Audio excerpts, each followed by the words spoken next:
Thank you everybody for being here again for the February 10th, 2025 school board meeting. It's recommended the Board of Education approve the agenda for the February 10th, 2025 regular meeting. Can I get a motion to move that forward? Thank you, Mrs. Martindale. Can I get a second? Second, Peterson. Thank you, Mrs. Peterson. Any additions or corrections to that? Seeing none, roll call please. Ms. Martindale, Mrs. Peterson, Yes. Mrs. D'Angelo Steele, Yes. Ms. Liskini, Yes. Mr. Bosso. Yes. Moving on now to approval of the minutes for the January 27th, 2025 school board meeting. Can I get a motion to approve those? So moved, Liskini. Thank you, Mrs. Liskini. Second, Peterson. Thank you, Mrs. D'Angelo Steele. Any corrections to those minutes? Seeing none, roll call please. Ms. Liskini, Yes. Mrs. D'Angelo Steele, Yes. Ms. Martindale, Mrs. Peterson, Yes. Mr. Bosso. Yes. Moving on now to school spotlight with Principal Harmon from Pleasant View Middle School. Good evening. President Bosso, Vice President D'Angelo Steele, members of the board, Mr. Banks, Mr. Garside, thank you for having me here tonight. It's a really cool thing to be able to do this. So I just want to let you know I really appreciate it. It's in my 13th year now here, having been, as you can probably tell by the program, here around some places. It just always, it amazes me the connections that are made in this district. I just met Cindy. Hi, Cindy. I literally just met her tonight. Cindy went to Pleasant View Middle School a few years ago and has had children and grandchildren. And am I right? Did you say great-grandchildren? Coming through the district. And so it's just a special place to be. And I feel really fortunate and humbled to be able to talk to you about the good things the kids and the staff are doing at PV. So Meredith, if I can have the first slide, thank you. So we'll start with academics. We know we have more to do. We're proud that we exceeded the state's 3-star metric for meeting expectations with 3.5 stars. And we know the way to do that and the way to get kids back to pre-COVID performance levels is to help them grow from wherever it is that we can. And so I'm really, really, really proud of the staff and how hard the students are working to do that. This graphic on the slide shows all that blue, and that's an indicator from the growth metric. And we scored 4 out of 5 stars there. And what that means is that the staff and the students at Pleasant View Middle School are showing significant evidence through state standardized testing that they are exceeding their growth expectations as a group of students in those cohorts that are coming through. So we're really proud of that, and I'm really proud of them. So how do we do it? These pictures just try to capture a little bit of creating connection with kids, building a sense of belonging. We know that we can't get to that cognitive domain in learning until they feel like they belong, they feel safe, and someone's there and they can count on them. When we get them in the classroom, let's make it connected, let's make it collaborative, and let's not make it boring. Let's engage the kids. So, next slide. Thank you. Here in community engagement, connection doesn't stop with the students in your school building. It's really important to us at PV, I'm sure it's to all of us, to create connections with community. That's what these slides show. We try to communicate and keep our parents informed, whether it's through a weekly Panther Post email we send to parents, our monthly Panther Pride newsletter. The image in the middle right there is a new board that we have in the front hallway across from the gymnasium at Pleasant View. And it's a new initiative. It has some flexibility, but right now it's staged as something we're calling Past Panthers. And those signs can be interchanged. And so if it's a celebration month for one thing or another, we can put something else in there if we want to celebrate, whatever it is. But the Past Panthers initiative is meant to reach out to community members who went to Pleasant View Middle School and who are doing great things in their careers and in their communities. Get their faces up there with a small excerpt about what they're doing, and do that from a diverse, wide array of people who went to Pleasant View Middle School, so that our kids can see themselves reflected as they walk by that every day and know, hey, I can do this too. And so that's really important to us. The other images are just fun times. You can see some of our teachers just smiling and having fun with students and kids at curriculum nights. The lower right image and the one in the middle on the bottom, we were really, really surprised and excited when Pat Fay recently of the Southwest Area Ministerial Association came by to present the Student Council and the National Junior Honor Society with a trophy for having gathered the most food items to donate to the Grove City Food Pantry. So I was really proud of the kids for that too. Next slide. And finally, who we are. That's our mission up there, PBMS. We are committed to persevering, valuing our differences, maximizing growth, and supporting one another. And these images just show a few of the ways that we do that. It's important to build pride in school and in community and in country. We do that through some teams that we set up, and we have competitions with academics and other character and community involvement things. And that's that top left image, so kind of an Olympics ceremony. We do assemblies where we recognize the teams for their achievements. The military kind of looking picture in the top is from last spring. We'll go again this spring with the 8th graders annually. This board allows us to take a group of 8th grade students to Washington, D.C. And this is one of the most touching, just kind of intensely proud moments you have at the Tomb of the Unknown Soldier, where our students will submit essays on why they think they should be the ones to represent Pleasant View Middle School and Southwestern City Schools to do wreath laying at the Tomb of the Unknown Soldier. And the essays are amazing. It's really hard to select the kids, but you can only have a couple. And then the other images are just staff learning together, recognizing academic excellence through the National Junior Honor Society pledge there. Some fun, where is Waldo there? Some spirit days and things. The bottom right one, 2 of our staff thought it would be funny to wear ugly holiday sweaters. And I think what I'm seeing there is they think what makes them ugly is mine and Mr. Meister's faces on the sweaters. They hate themselves, but they have a good sense of humor. They approach their work with care for the children that they work with, and I just love doing it. So, questions? I do. Sorry. I love the Past Panthers idea. I'm just wondering how long you've been doing that, and if you know of any other schools that are doing that. I think that's really amazing that you're bringing in former students to share. Thank you for asking that. It's brand new. The board went up less than a month ago. So it really isn't even a display yet. The image you see on the slide is kind of boring right now. We have to populate it with people. We have begun prior to getting the board and are in the process of getting the folks, right? So if anyone here knows and can email me, of course, details of someone I should be reaching out to, let me know. We have some of that through some community engagement, parental involvement things. We do a survey at the open house every year. This year we did ask about, hey, moms, dads, grandmas, grandpas, whoever you are, what do you do for work? And would you be willing to come in and share that with our kids? And so we have a list of 15, 20 people who I have my career tech teachers reaching out to. And these folks are going to come in, everyone from sort of a variety of collar trade industry jobs to radiology techs to nurses. And so they'll be coming into the Exploring Careers classes for the 7th graders and talking to them about that. One young man, his name is Zach Clear.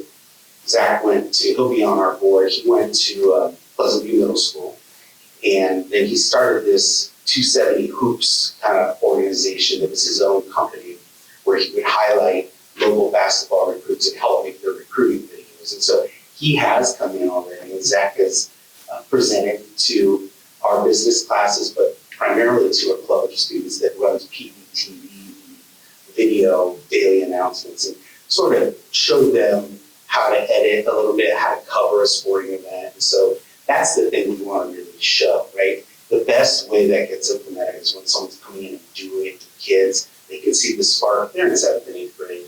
They don't know what they want to do for the rest of their lives. I certainly didn't think I wanted to be a principal then, but it's important to expose them, and I think that's how we get that done. So look for more to come on that, but it's brand new. Very cool. Yeah. Yeah, thanks. Thank you. How are things, as far as academically, how are things looking this year as far as more dealing with the phone policy? Is it helping, is it not helping? What do you think? Yeah, it is helping. I think students, most of them would tell you that themselves. Pleasant View Middle School had already had a pretty strict stance on that. The actions of this board just help us give it more teeth. So, one story about that, Chris, is I remember talking about this at an open house in a Title I parent session that we were running, and I had the board policy in my hand, and I read the policy number to them, and I didn't read it, but I kind of gave a synopsis of it and said, hey, listen, boys and girls aren't engaged in learning when their phones are out. And if their phones are out, when they're not supposed to be, at PD, we teach the kids about it in terms of red zones and green zones. The classroom, for example, is a red zone. Put it away, turn it off. And I said to the parents that night, I just want you to know, and I hope I can have your support. If they have them out when they're not supposed to, they're going to have consequences. Several parents, probably a dozen, stood up and started clapping. So this is something that we all can see. It's something that we want. We don't want to punish kids just for the sake of it. And we recognize that they're kind of addicted to this stuff. And so they need someone with perspective to help them create a better environment for their learning. So it's going well from my perspective. Thanks for coming along. Yeah. Thank you. Thank you, I appreciate Thank it. you, sir.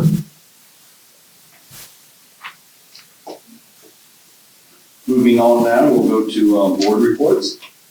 Any board reports? I'll like to turn the microphone off and on for the intersection.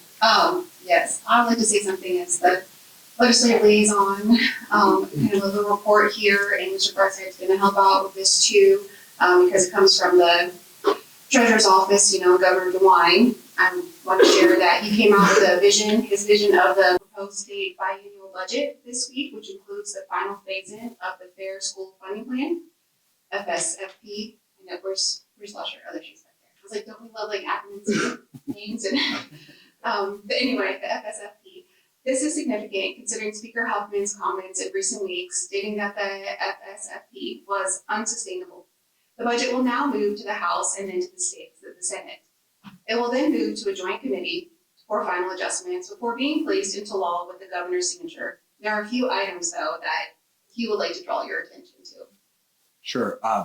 What I'd like to add to what Ms. D'Angelo Steele said is that the Fair School Funding Plan was to be phased in over 3 bienniums.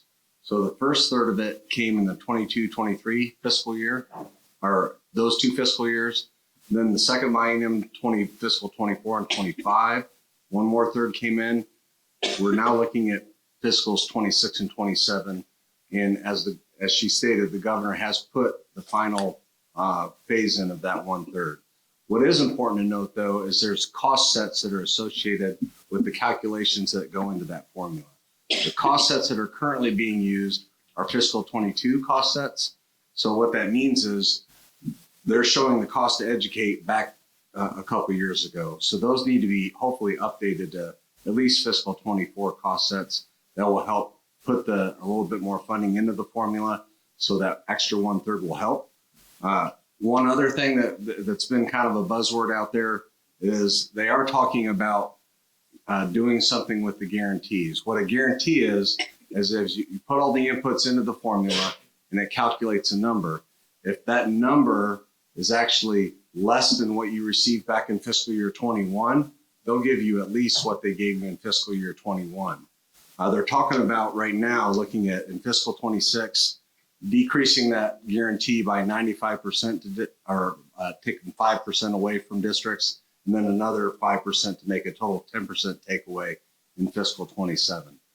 Fortunately, we're not on any guarantees. There's 3 of them, and we're not on any of those. So that most likely won't affect us. Places that it affects there's 2 different reasons. One of the reasons if you have declining enrollment. We have a slightly declining enrollment right now, but it's staying pretty steady.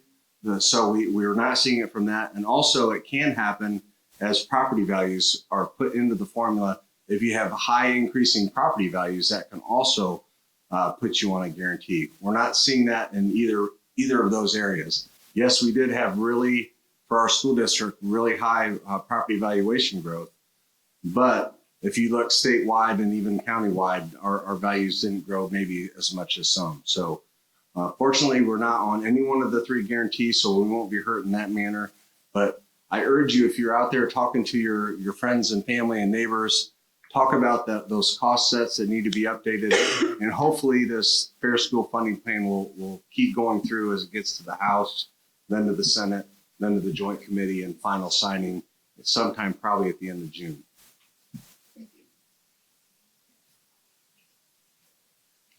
All right, moving on now to public. Mr. President, Oh, I'm sorry. I'm sorry. I wasn't sure if you had anything I'm else. so I just had two things, but you're fine. I just want to make sure that the Angela deal was done first. Just two things this evening. The first thing that I wanted to mention was working as the fiscal and operational management liaison over the last year, worked very closely with Mr. Garside, paying bills, looking at budgets, all of the money that we're spending.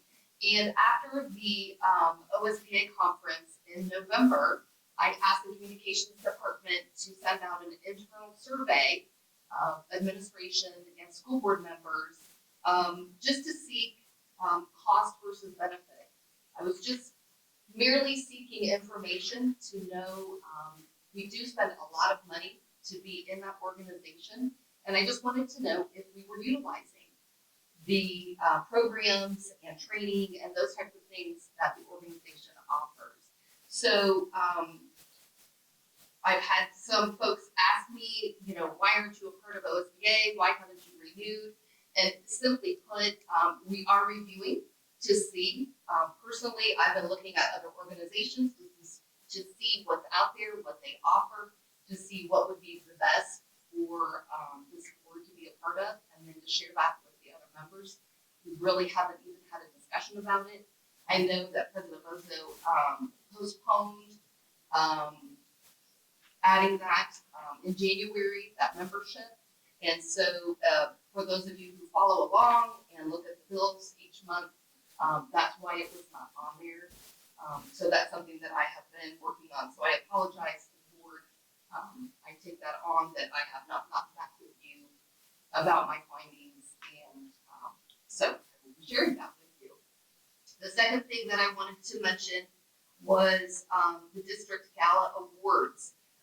We are just about 2 months away from our annual district awards gala in partnership with the Southwestern City Council of PTAs, and need our community's help in recognizing staff from across the district. From now until Friday, March 21st, we are soliciting nominations for our annual School Bell Awards, asking for testimonials regarding how a staff member has gone above and beyond for their students during the 2024-2025 school year. While not all nominations will result in an award, every submission will be shared with the staff member who received one to uplift them and encourage them leading into Staff Appreciation Week in May. So please see our webpage and social media channels for the Google link, and fill out as many as you feel compelled to do, whether it be a teacher, a principal, a cook, a bus driver, or other classification. There is no limit to who can receive a nomination and how frequently they can be recognized. Thank you. Ms. Luskin, you got the School Bell Award that you just talked about? With the rebranding and everything. Yeah. Is that on your radar? Yeah, it is. So Okay. just another thank you so much. We've got 89 submissions right now. Normally we're about 400. Yeah. So if we can help our staff get an increase, we appreciate it. I wonder if School Bell would still apply for that too. Do you go because of the logo? Do you have the School Bell, or why is it called School Bell? I'm sorry. Oh, yeah, I know what you're saying. Because Yeah. antiquated bell. See, Yeah. I'm with you now. I'm sorry. Yeah, that's nice, but we might refresh what gets on the glass chunk that you receive. Yeah. But yeah, we'll work. It's all connected. Good. All right. I have an additional question to Ms. Gimmies. Okay, so for the feedback that you are gonna draw up about the OSBA info you're collecting or looking into, that you're saying you're gonna share with us, are we gonna have a topic on it to discuss this at the 26th visioning meeting? How are we gonna discuss this? So I figure since this come up, I'm just curious. I mean, I don't know, I know our meetings are. I don't know that it's ever been long. discussed before at a visioning, honestly, but I think, I don't see why not, I mean, we certainly can. I guess I given if this, we still need to get this information, have time to look over it, that's only the next time that we're together to discuss this. So that's the reason I pointed it out, like, how will we handle this? So it might be something we have to figure out, putting time on this, to start taking another area of vision. But, Even if it's not that, as soon as she gets it, we can schedule it, a discussion on it here at the board meeting. I mean, it's fine with me. Absolutely. All right. Anybody else? All right, moving on, we didn't have anybody for public participation. Student, staff, and achievement, did we have anything? Yeah. All right. Thank you. As mentioned last month, the Southwestern City School District, was honored, as a part of the Project Adam Park Safe School. Westland High School was the 100th, school to, take part in that. And as a part of each school's training for Project Adam, cardiac emergency response teams have been created and trained on how to provide life-saving measures. And at this point, all high schools have completed this training as of last week. And we want to, as a board, thank them for their efforts when it comes to students, staff, and community safety while in our buildings. Congratulations are in order for Grove City High School NJR OTC cadet Morgan Zelenak, who has been selected to attend the Chief of Naval Air Force's Private Scholarship Program. The CNAF Private Scholarship Program only selects 10 cadets a year for this all expenses paid flight school this summer. Zelenak is the first cadet to earn the scholarship in program history. So congratulations, Morgan, an exemplary honor. Also, congratulations to Grove City High School senior Connor Chapin, a bassoonist at GCHS, who had the opportunity to perform Mailer's Second Symphony with the Columbus Symphony Orchestra last month as a substitute performer. Mailer was the first, Chapin was the first high school student ever to sit in with the CSO in this setting. So congratulations to Connor, that's amazing. Next, Grove City High School Lady Hounds. The Lady Hounds basketball team are OCC champs for the first time in 24 years. So way to go, ladies. Congrats on that. And one last thing, Southwestern City School District gives back. Want to shout out to Hayes Intermediate School. They held a military care package drive for the month of December to send to the servicemen and women who are based overseas. Through the drive, the school collected enough donated items to fill up a total of 34 large boxes, which were mailed this week to our heroes in uniform. Way to go, Huskies. That's it for me, thank you. Thank you so much. Moving on now for items for action under fiscal and operational management with Mrs. Peterson. okay, for tonight's agenda, we have 5 items under the fiscal and operations area that I'm bringing forth. First, revised permanent appropriations for fiscal year 2024-25, CX-1. It is recommended that the Board of Education approve the revised permanent appropriations. 2, investments and financial statements for January 2025, CX2 and X3. It is recommended that in accordance with Section 132 5.14 of the Ohio Revised Code, the Board of Education approved January investments and cash position report for the month of January 2025 as submitted. 3 is the payment of bills. You're going to see CX4. It is recommended that the Board of Education approve payment of bills according to the list of checks for the month of January 2025. Donations, you're going to see X5. We had a total donations of $9,068.52. We would like to express our continued appreciation to the donors that donate to Southwestern City Schools and continue to provide support to our district. It's always appreciated. And 5, authorization to pay bills in accordance with section 5705.41 Ohio Revised Code CX6. It is recommended that the Board of Education authorize the treasurer to pay bills for January, which were not processed in accordance with section 5705.41 Ohio Revised Code.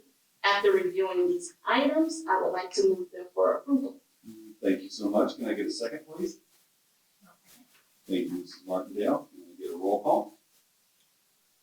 Mrs. Peterson, Yes. Ms. Martindale, Mrs. D'Angelo Steele, Yes. Ms. Liskini, Yes. Mr. Bosso. Yes. Moving on now for items for action under policy with Ms. D'Angelo Steele. Yes, thank you. Yes, we have 3 items on here. 2 are first readings and 2 are second and final readings. I have some of the policies printed out. I know the policy committee will go over these, but I also wanted to kind of draw some attention to some of these too, to help with some of the transparency to kind of see what we do in the policy committee. We are given all the policies and we go over them pretty much line by line sometimes as to what's happening. And with conversations about the cell phone policy, electronic and things, I thought it'd be great to bring some attention, especially to the policy electronic equipment, and it'll be the last one in your packet that I have printed off for you. I don't know if you guys had any questions or wanted to go through it. I think it's fun that there's still blue boxes, pagers and beepers on here, as Ms. Moon mentioned before. It's like, yeah, that is interesting, but I guess if it's not on there, then they'll find a way to use it. So those are prohibited still. And then there's a whole new section when you flip. So when we have policies for first readings, or when policies come to the policy committee, you'll see the things that are orange and green. And the green are the new parts. So a lot of these are updates to policies, and green parts are new. To kind of give you a moment to look over those, but there's a lot of new, and the newest part goes hand in hand with some of the new. A lot of these policies, like I said before, are coming down to us because of things that pass at the State House. There's certain requirements we have to meet, and a lot of them are in conjunction with policies we already have. So your last page is all green because it coincides with the new piece, which it sounds like Mr. Moore and the technology department is already very aware of this whole back part from what I understand. So even though it says electronics, it doesn't tie hand in hand with that policy. The phone policy is kind of what I want to touch base on. If you guys answer the question before you guys have it, hopefully. Did you guys have any questions about it? I love it. MP3 players. I'm not sure if some kids know what an MP3 player is, but I just think that's not allowed. But I love the reading, the terminology on here. And then another one, first reading, is the vendor relations policy, and then second final readings of the protections of individual beliefs, affiliations, ideals, and principles of political movements and ideology. So, do you have any questions about that? If not, then I move these for adoption. Thank you so much. Can I get a second, please? Second, listening. Thank you, Mrs. Liskini. Can I get a roll call, please? Ms. D'Angelo Steele, Yes. Ms. Liskini, Yes. Ms. Martindale, Yes. Mrs. Peterson, Yes. Mr. Bosso. Yes. Moving on now for items for action under facility development with Mrs. Peterson. So, 1, 2 of these were last ones. Yeah. Yeah, sorry, yeah, the, second final reading of the English group. The second final for that one, so that one's in. Okay. So, I just put that in the binder somewhere, and then, the other two more. I know, there's been, the State House has a lot going on there, so we've had to need, a little extra to kind of get some of these low exits going, yeah. It's like, the state doesn't operate on our timeline, so. Okay, facilities. I am bringing forth a resolution authorizing and approving the award and execution of a contract with Brad Martin Construction LLC for the replacement of walk-in freezer / cooler at Central Crossing High School and the Southwest Career Academy. Just to give a little bit of background on these were actually already initiated requests that we approved prior to now. Now they have a contract and have the bid, accepting the bid of the contractor we would like to go with. So know that these were already on here prior. The contract is just now here for Brad Martin Construction. After reviewing this with facilities, which is Monty, I move this for approval. Thank you so much, Mrs. Peterson. Could I get a second, please? Second, Eagles. Thank you so much, D'Angelo Steele. Can I get a roll call? Mrs. Peterson, Yes. Mrs. D'Angelo Steele, Yes. Ms. Liskini, Yes. Ms. Martindale, Yes. Mr. Bosso. Yes. We'll go on now to items for action under schools, students, and community. Thank you, Mr. President. This evening, we have 6 action items under student, school, and community. The first one is request for modification to approved out-of-state overnight trip. On November 18th, 2024, the Board of Education approved a trip request for Grove City High School NJR OTC rifle team to travel to Anniston, Alabama on February 15th through 19th, 2025. It is requested that a student cadet from Central Crossing High School NJR OTC be included in that trip. The Southwestern City School District Board of Education will hereby authorize this modification to the previously approved out-of-state overnight trip. Number 2 is Franklin Heights High School marching band students to travel to Rio Grande, Ohio. The trip is planned for July 27th through August 1st, 2025, and students will miss 0 days of school. Trip expenses will be paid by the students, parents, and boosters fundraising. Number 3 is Grove City High School boys soccer team to travel to Ashland University. They have the opportunity to attend a soccer camp at Ashland University. The trip is planned for July 18th through 2025. About 50 students will be attending, and the trip expenses will be paid by students and parents.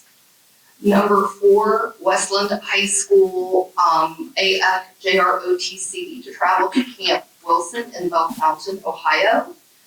They have the opportunity to attend camp at Camp Wilson. The trip is planned for June 4th through 6th, 2025. About 30 students will be attending, and the trip expenses will be paid by students, parents, and the boosters. Number 5 is appointment to the Board of Trustees of the Southwest Public Libraries.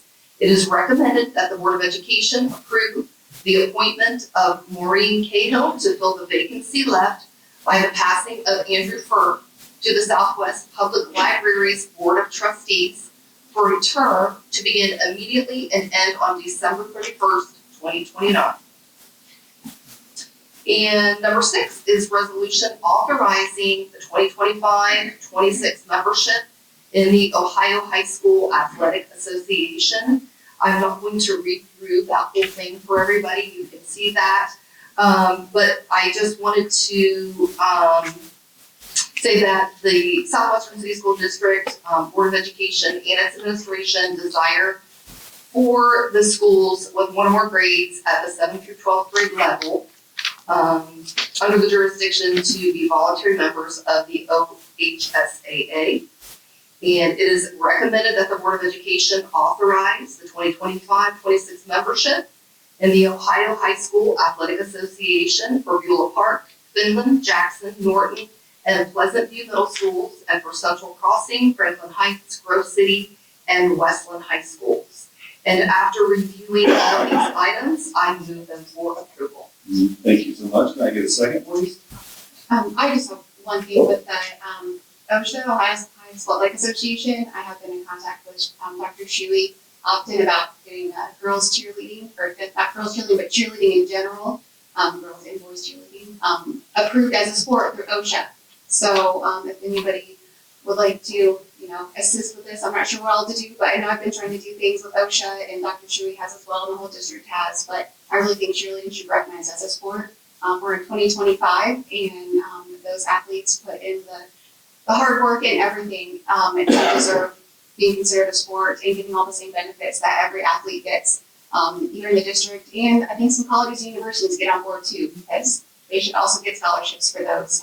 Not every college or university does that. So I think if OSHA were to recognize it as a sport, it'd give them more opportunities in the college and university area. So if anybody has contacts at OSHA, let them know that Denise said you did. Don't tell them I said, but and I'll approve it also second, but OSHA needs to.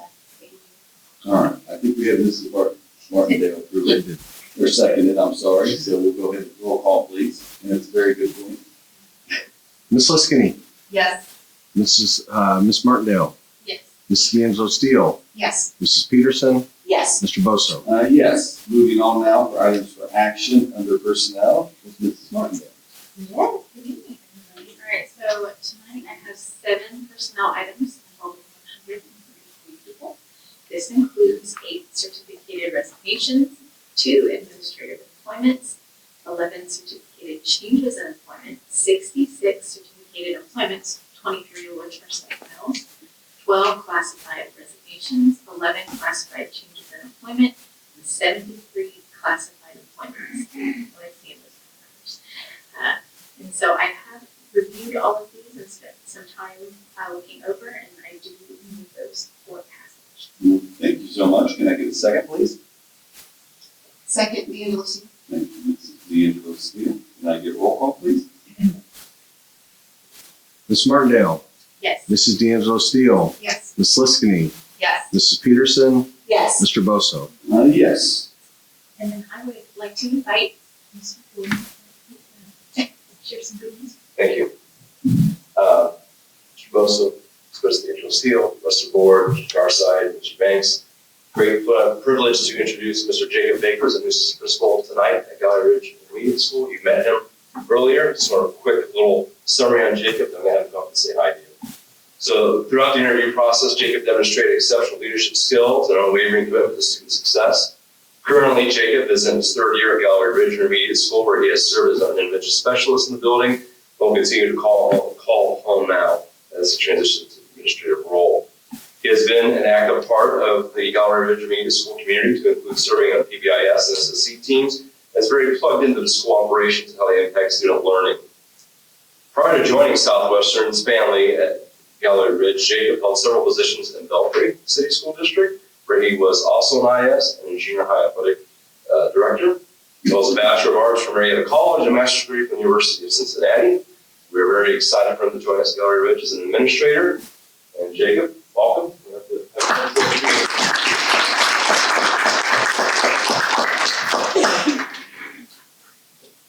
President Bosso, Mr. Steele, members of the board, and Banks, Mr. Garside.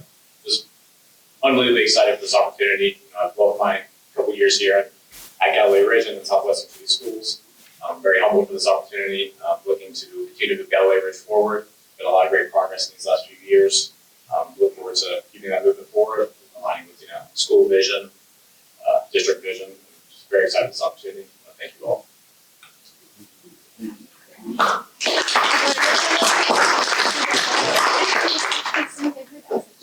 And we were fortunate to land, and you see that email and you approved it tonight, was Mr. Justin Hagenstein, as the transportation coordinator. He was actually still driving bus at 5:40 down in Southwest Ohio, so he was unable to make the drive up tonight. for this, but I wanted to just introduce him very quickly. Mr. Hagenstein comes to us from Three Rivers Local Schools, where he has served as the co-transportation director since 2020. Beyond overseeing the day-to-day operations of district school transportation personnel and routes, his commitment to serving the greater needs of statewide student ridership extends to his role as an executive board member of the Ohio Association of Pupil Transportation. Also set him apart in our interview process. Beyond where he has served at the local and state level in regards to school transportation, I know you will come to find Mr. Hagenstein to be a phenomenal, service-minded professional and a tremendous collaborator and a great resource to you and your interactions with the transportation department. I'm very excited for him to join our team, and he wishes he could be here. He's so appreciative. I text with him all day today. Just, transportation is what it is, and he's going to roll up his sleeves and get after it. I was very thankful for our members of OC and our team that do the committee that brought him on board. So very kind of unified in our selection. Really excited for him to get there. He will start March 3rd. Is the date at which he will start. So we're excited for that. So thank you. Thank you, sir. We'll go moving on now to public participation for non-agenda items. The first speaker will be Kyra Paul, talking about family engagement.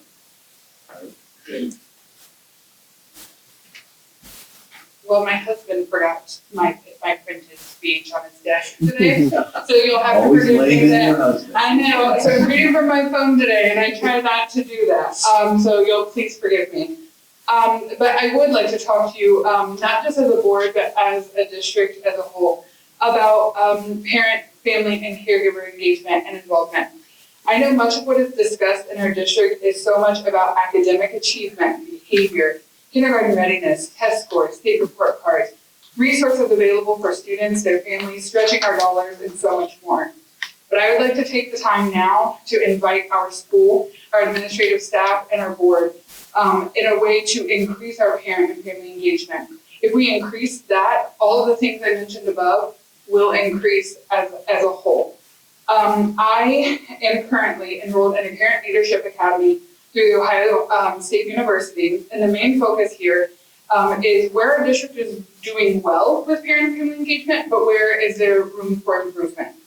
And one way that we have discussed to begin increasing the parent involvement is to form a district leadership team. This team would be comprised of district level administrative staff, building staff, school board members, and last but certainly not least, parents and caregivers. I would then encourage this to trickle down to the building levels and have a building committee, if you will, but also invite the 7th through 12th graders to the table for that conversation. I'm sure if you've had teenagers, you know they really don't want their caregivers around. So maybe inviting them to the table to have a part of that conversation and how they would like to see their family members involved would be beneficial. Most parents and caregivers are doing their absolute best right now to survive. And I think meeting them where they are is crucial. I'm a very, very fortunate person that I get the opportunity to take care of my 2 kids every single day. But while I take care of my kids, I take care of other people's children. I take care of our schools and our school district, and I take care of this community. However, knowing that, I am starkly aware of the struggle that most of our parents are going through. Some background about me, though. I was a child in a high-risk, low-income home in this district. I had teachers and other parents be my safe haven. I know that our staff in all aspects of this district try to be that for these families and students too. But what I would like to see is some parent and caregiver input about how the district makes those connections. In the last year, I have fielded calls and text messages from families in this district that were too afraid or too embarrassed to reach out to school officials and school members about what services maybe the district provides and what connections our district has to help them and get them the resources that they need. We have so many community partnerships that if we had a parent and family liaison, maybe from the district or from a building level, those resources could really be tapped into. I really do hope that this topic is discussed further at the visioning meeting on the 26th. One thing the school board also promised in their campaign was volunteers. They had tons of people in the community just ready to step in and lend a helping hand. It's not happening, and we don't have volunteers. I'm an active member in our community. I'm even going to other schools now because of opportunities through PTA. I had to jump through hoops to get my background check and to have access to the Westland Rec Center. just to work in the clothing room. If we make it a challenge for someone like me that's known in this district and is active in this district, how are we going to encourage our new parents and our new family members and caregivers to jump in this engagement and volunteer pool with us? All of our volunteers that we say that we know that we have, are they ready? Are they background checked? Because if they are, we could use some help at recess and lunch every day at our elementary schools. Don't know if you've been there, but it's a little chaos. And one last thing is that, you know, we always talk about transparency and fiscal responsibility, but it's been hidden that we've pulled out of our voucher lawsuit, that we've hired an attorney and have not publicly renewed his contract, but we've continued to pay him $9,000 a month, even when he's performing zero services for this board. There was no open public vote on this, and it does not fall in line with the Sunshine Law standards. It's not okay, we do notice, and that taps into the family engagement, because if they see that there's not truth and there's not transparency, they don't want to get involved. So I would just like to encourage a little more transparency than we already have. Thank you so much for your time.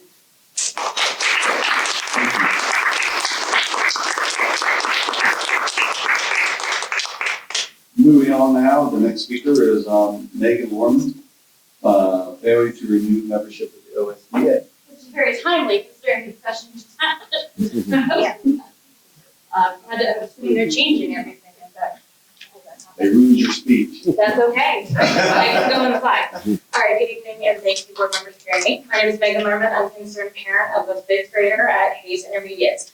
And I heard the report that you were considering withdrawing from the OSBA, and that prompted me to come and speak tonight. Southwestern City School District has a long-standing membership with the Ohio School Board Association, including a permanent seat on the OSBA Board of Governors. And it's disheartening to me that you may, through that seat, terminate the ability to make an impact on a lot of different people in this district and in others. The OSBA provides numerous resources to its members. And these are included in the membership. Along them are the legal information and guidance, which is paramount in its day and time. Legislative analysis, board administrative and staff training, educational resources, business travel insurance for board members. I don't know if you realize that that's a benefit that you have with an OSBA membership. One of the key things that I was actually thinking when Ms. D'Angelo Steele was speaking was a lot of the policy issues and the timeliness. If you were involved in the Ohio State Bar Association's Educational Law Division, those were all being discussed in November the minute the laws were passed. OSBA had multiple representatives in that discussion and were actively coming up with policy recommendations for their districts. I'm not sure if you use them, but that's a resource you absolutely could be using. Perhaps rather than leaving the longstanding partnership, it might be better to look at who's using it and teaching them how to use those resources in this longstanding partnership you have with OSBA. Other topics that you can reach out to OSBA for are transportation, the policy issues, human resources. Just about anything you can think of that a school board is going to need, OSBA will have a resource available for you. A lot of people spend a lot of time talking about lack of transparency with this board. I'm not going to do that because that's not who I am, and I know a lot of things are here. I know Mr. Boso and I have met at PTA conferences before, and that's not my big thing. But it begs the question of how much of the legal resources that everyone keeps talking about are you spending when those questions could have been asked to the OSBA council available to you free of cost outside of your membership. So as an attorney, I've had the pleasure of being mentored by someone who practices educational law, as well as being on the Ohio State Bar Association's educational law practice group, as I spoke about. My time spent with them has been pretty illuminating over the last year.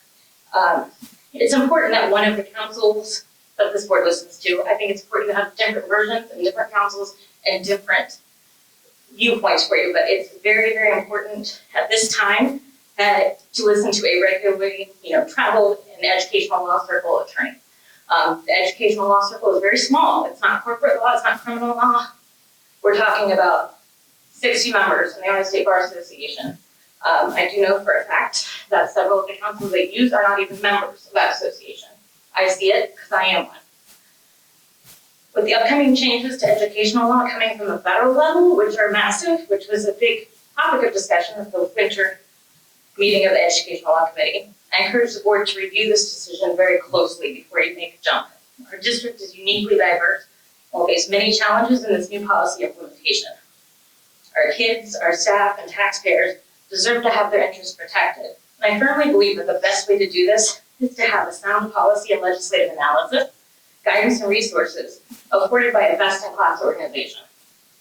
OSBA's mission to engage and serve from their own website is to engage and serve Ohio's public school board members and the diverse districts they represent by fostering and delivering excellence in governance, steadfast advocacy, superior services, relevant professional development, customized training, all of those things that you need as a school board, and it sounds like are not being utilized for your membership. Please reconsider that decision and the things I've said tonight when you go and talk about it. I do think it's a discussion you should have openly, given the history. I think it's a very important thing, and it looks well for our district to have a member on that board of governors for the state of Ohio. Thank you for your time tonight. Thank you, Megan.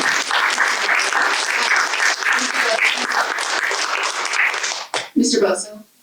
Oh, Can I- I'm sorry. I'm sorry. Yes, go ahead, I'm I'd sorry. like to address some information there just to make sure we're kind of all on the same page with OSBA and kind of any membership. I'm a member of the YMCA, and sometimes if I want to do a class, it's an extra fee to do that class. And it's become an a la carte thing. And being a part of OSBA last year, it was there were things that I didn't know, and I actually felt bad about at some points because so many things. Let's see. I'll start from the top. I'll get into the weeds a little bit with OSBA. There's an Ohio Revised Code that says how much we pay to be a part of OSBA. Ohio Revised Code says that each district can give a certain percentage of each student. So there's a certain amount of money each district gets to educate a student. And Ohio Revised Code says that a percentage of that money can go towards being a member of an association to help the school board. Now, for me, I can't wait to talk with Kathy McFarland pretty soon and Mark Bobo about these certain things, but it's unfortunate that how much South Washington City School pays to be a part of OSBA is the same amount that a school district that has 1,000 students is going to pay. The same amount that a district that has 5,000 students. And that's $15,000 a year to be a part of OSBA. And why that bothers me is, for us, our students, we're looking at 50 cents a student maybe, something like that, like it's a really low amount. But for other districts, that's $7 a student.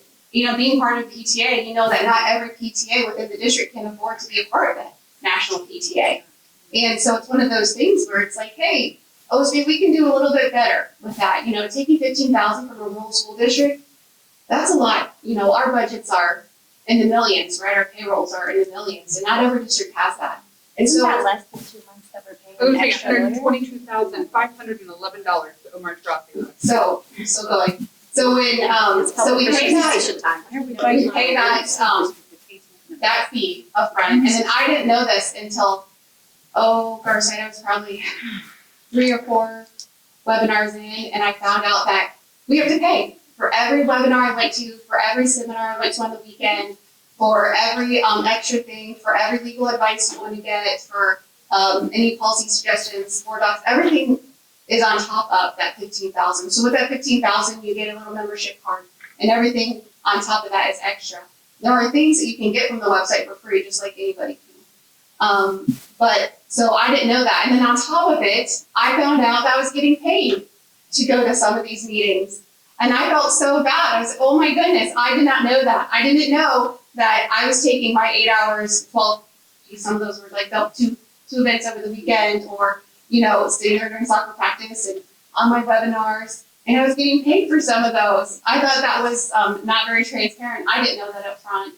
And so there are some things that when we do have our discussion, hopefully in the next 3 or 4 weeks or so, that all of this is kind of taken into account, because there are plenty of associations out there that do give you face value. Hey, this is what you get with this fee. But unfortunately, I found out with OSBA, it was kind of a la carte. Yeah, they have these services. They are able to provide them, but it's an additional fee on top of everything else. So that's unfortunate, and I think it'd be great to find out even more from them. So that's something that I found out. Again, I'd like to get into the weeds and give a lot of detail about some of these things, but OSBA, it's it's a good idea in theory, and, but there's a lot more to it than we know. So to be charged on top of things when you did, to keep having fees on top of everything else, it adds up. And that fee does not include the, national conference, the 3-day conference.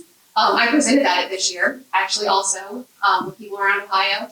I was very involved with OSBA this past year, and we pay an extra fee to go to that. So when we look at the fees and the cost of everything, like I found with everything within the educational ecosystem, yeah, there's a price tag we see up front, and then once we get into it, we find out that it kind of branches off into a bunch of other things. So Those are most of our totals spent for OSBA for last year.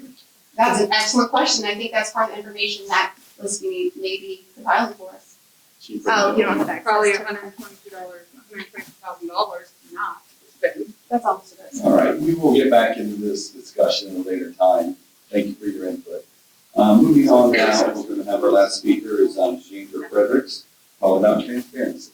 And that time is now. Because I'm going to talk about food farm. Thank you to the board. So while most of you, those of you who ran for your seats, I know Camille Peterson didn't run, she was appointed to Kathy Johnson's seat, but most of you that ran, or all of you that ran, for your positions, promised to prioritize transparency and to be fiscally responsible.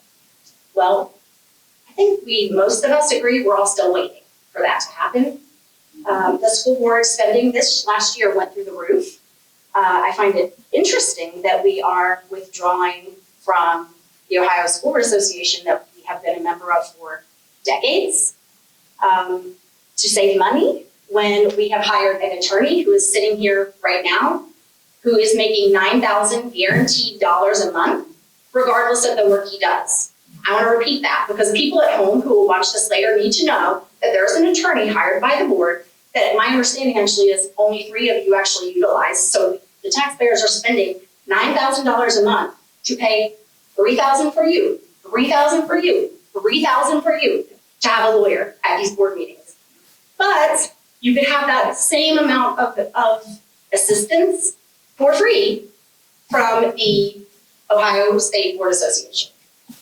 So, a lot of the decisions you made this year were done without public discussion, without open discussion, or a public vote. Example number 1, you withdrew from the Vouchers for Ohio lawsuit, which Southwestern City Schools has been a member of since it was filed in 2022. And you did so without public discussion or without a vote. Why would you not want input from the taxpayers whose money is being taken from our public schools and given to private and religious schools, leading to a loss in funding for our kids in this district? Southwestern City Schools had an increase of 138% in vouchers from fiscal year 2023 to 2024. In 2021, we had 400 voucher students. In 2024, we had 1,366 voucher students. This is an issue that should be discussed in the open, not decided quietly and behind closed doors. It's our money. We should have a say. Correct. Example 2, you chose not to renew membership in the Ohio School Board Association. I know Ms. Liskini addressed that briefly earlier, now that the news is circulating in the community. But as of right now, be clear, we are no longer members of the Ohio School Board Association, period. Southwestern City has been a member, like I said, for decades, so to leave is clearly a departure from the norms. I am curious to know if it has anything to do with the same reason that Little Miami left the OSBA, which was just in the news. I would like to encourage everyone to look into that. Example 3, I see Mr. Tarazi is here tonight. As a lawyer, I know one thing to be true. We don't work for free. As much as everybody asks us to give free advice, we don't work for free. So one has to assume that we've renewed his contract without open discussion or a public vote. $9,000 a month. The taxpayers deserve to know if we're still footing a bill for an attorney for 3 of you to the tune of $9,000 a month. We're going to advise you how to properly run meetings. We're not searching for a superintendent anymore. I'm glad Ms. Liskini brought that up also. I don't even have the time to talk about the fiscal responsibility portion of this today, but we are still paying for true superintendents. Why is that again? Why did we need a superintendent so quickly? No offense to Mr. Banks, I've heard wonderful things. However, we don't need to pay 2 superintendents when we had one that was retiring in a year and a half. That was, I'm not gonna make Mr. Banks say what his salary is publicly, but we all know what he's being paid, and that's what Dr. Wise is also being paid. So if we want to save money, I think perhaps we should look into cutting some actual unnecessary expenditures and staying in the things that have been long-held traditions for Southwestern City Schools and makes our schools, our teachers, our students, and our school board and our district better. The trifecta of overspending, wasteful spending, and hiding or doing this behind closed doors. And one honestly would like to, one would almost have to assume that to decide not to renew the OSBA membership has to have been a Sunshine Law violation, because how that was discussed and done, and none of us will ever know, because it's not being done openly in the public and with a public vote.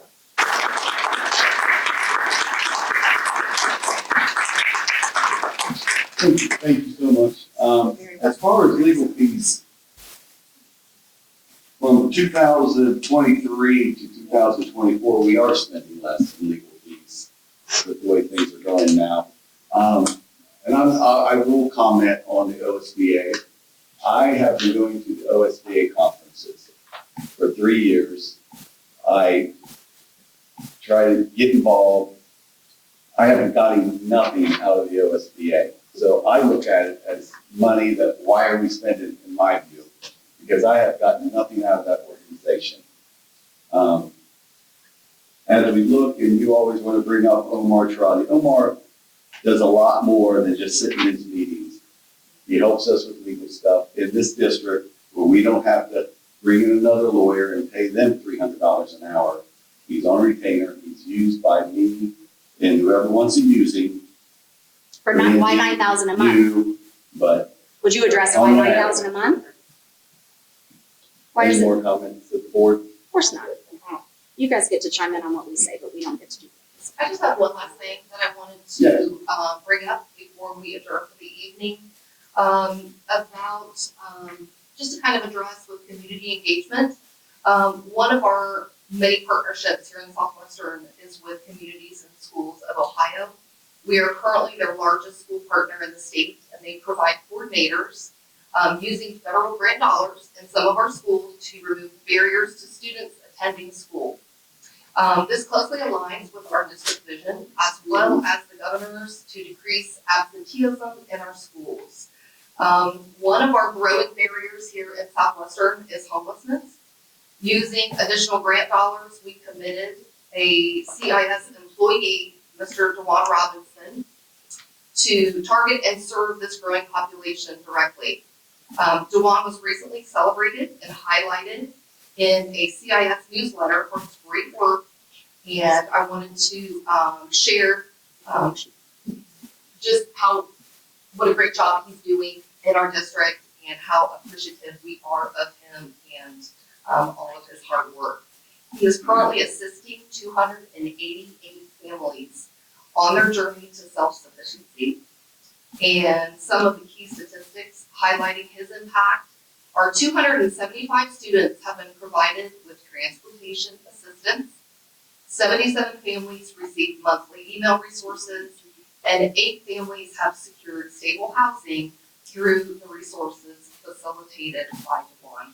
And if you see him or you know him, please give him a round of applause for his great work.